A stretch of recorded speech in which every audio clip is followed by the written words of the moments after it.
My absolute favorite controlled articular rotation car routine, spine and torso. So remembering there are 17 segments, chunks from the bottom of your neck to the base of your spine, and you really want to think segmentally. When you bring in the rib cage, you're looking at more than 150 joints, so hundreds of places literally where you can get stuck.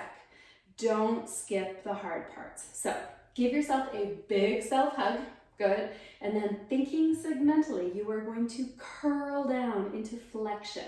So peeling one segment down. Think of my hands coming through here, and you know there's that chunk in here that often doesn't like to move. And when you have curled into the tightest little ball you can, freeze, hold there. You're gonna turn to the right rotation. So you're curled down and you're right rotated. Beautiful. Then same direction, you're gonna side bend, right shoulder to right hip, and lock that in. Now you should feel a great line of tension through the opposite back body, side body. Breathe into it, expand. The goal here is the biggest, baddest car you can give me. Breathe in and breathe out, good. Now core is gonna be engaged, and you are gonna start from the bottom and segmentally, like an elevator, come up, stacking one segment up at a time. You're gonna come up and over through midline, left shoulder to hip, good. Rotate to the left, so that same direction, good. And you should feel a nice line of tension through this side. Breathe into it, get big. There should be spaces between each of those ribs. And then you're gonna curl down, again, segmentally, coming back towards the midline, completing your circle. Awesome.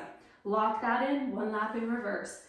Flex, and you're gonna turn to the left. Rotation. Good. Lock that in. Side flexion, shoulder to hip. Again, awesome line of tension. If you feel that, breathe into it. If you get pinching, pain, cramping, you make it smaller, not as big of a circle. And then stacking it back up from the bottom to the top, coming up through midline, really nice and tall, up and over, right shoulder to right hip. Nice. Rotate towards the right.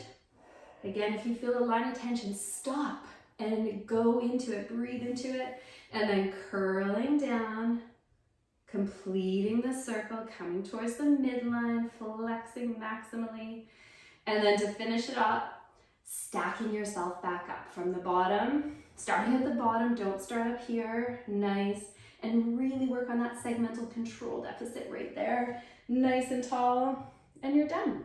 Torso and spine cars. Coaching tips. So with your cars, remember, first of all, as Dr. Cheever says, there is no such thing as a perfect car. We just dangle the carrot and say, come and get it.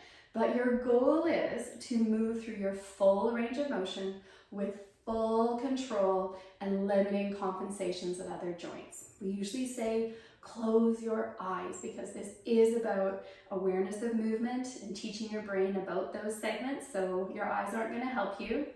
And just remembering the goal of cars, so increasing mobility, increasing joint health.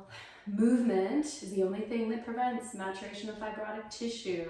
It's your best pain reliever, best anti-inflammatory. It prevents that disafferentation that happens without movement.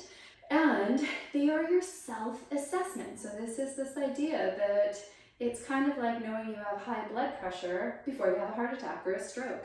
If your car doesn't feel good, you know there's an aberrant joint function. So take that knowledge with you. What does your car feel like? What do the ends feel like? Is it big? Is it small?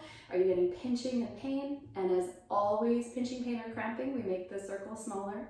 But other than that, we always want to try to get the car a millimeter bigger every time. Just see, can you make it bigger? Again, it's not glamorous, it is not sexy, but they're essential, like brushing your teeth. You should be doing them for every joint, every day. And we have a car, multiple options for every joint.